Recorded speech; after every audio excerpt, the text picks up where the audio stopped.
નમસ્કાર દર્શક મિત્રો, ભારત ભૂમિ ન્યૂઝ ઇન્ડિયા સાથે હું વૈશાલી પુબારું સ્વાગત છે આપ સૌનું. કરીશું નજર આજના સમાચાર પર આણંદથી. આણંદ જિલ્લામાં તારીખ 27 ઓગસ્ટથી ગણપતિ મહોત્સવની ધામધૂમપૂર્વક ઉજવણી થવા જઈ રહી છે. જિલ્લામાં યોજાનારા આ ઉત્સવ અંગે કલેક્ટર શ્રી પ્રવીણ ચૌધરીએ પત્રકાર પરિષદ યોજી હતી. તેમણે આયોજકોને અપીલ કરી હતી ગણપતિ મહોત્સવ ઇકો ફ્રેન્ડલી રીતે ઉજવવામાં આવે, જેથી પર્યાવરણને નુકસાન ન થાય અને સમાજમાં જાગૃતિ ફેલાય. રાજ્ય સરકાર દ્વારા આ વર્ષે ગણપતિ ઉત્સવ માટે ઓપરેશન સિંદૂર, સ્વદેશી અપનાવો અને દેશભક્તિ આ 3 થીમ પર આધારિત પંડાલ બનાવવા અનુરોધ કરાયો છે. શ્રેષ્ઠ આયોજન કરનારા પંડાલને રાજ્ય સ્તરે ઇનામ આપવામાં આવશે, જેમાં પ્રથમ પંડાલને 5 લાખ, બીજા ક્રમે 3 લાખ, ત્રીજા ક્રમે 2 લાખ તેમજ 5 પંડાલોને 1 લાખ રૂપિયાના પ્રોત્સાહક ઇનામો મળશે.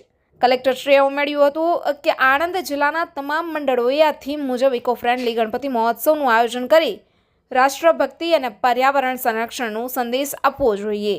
બ્યુરો રિપોર્ટ, ભારત ભૂમિ ન્યૂઝ ઇન્ડિયા, આણંદ.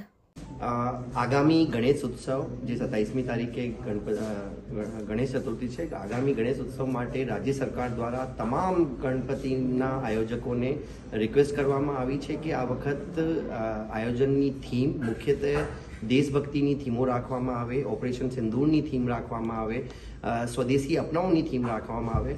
જો આવા આયોજકો જે ટોટલી ઇકો ફ્રેન્ડલી આયોજન કરતા હોય, આવા આયોજકો પૈકી રાજ્યના 4 મહાનગરપાલિકાઓને છોડીને બાકી 29 જિલ્લાઓ પૈકી બેસ્ટ 3 જે રહેશે, ફર્સ્ટ, સેકન્ડ, થર્ડ, આ 3 આયોજકોને રાજ્ય સરકાર દ્વારા પુરસ્કૃત કરવામાં આવશે. આ ઉપરાંત અન્ય 5 જણોને પણ સાંત્વના પુરસ્કાર આપવામાં આવશે. તો મારી આણંદ જિલ્લાના તમામ ગણપતિ ઉત્સવના આયોજકોને રિક્વેસ્ટ છે, વિનંતી છે કે આપણે ગણપતિ ઉત્સવની સાથે સાથે એક રાષ્ટ્રભક્તિનો પણ ઉત્સવ મનાવીએ અને સાથે સાથે પર્યાવરણ પ્રત્યેની પણ આપની સંવેદનશીલતા દખાવીએ. ગણપતિ ઉત્સવ આખું ઇકો ફ્રેન્ડલી થાય, આ માટે આપ સૌને મારી અપીલ કરવામાં આવે છે.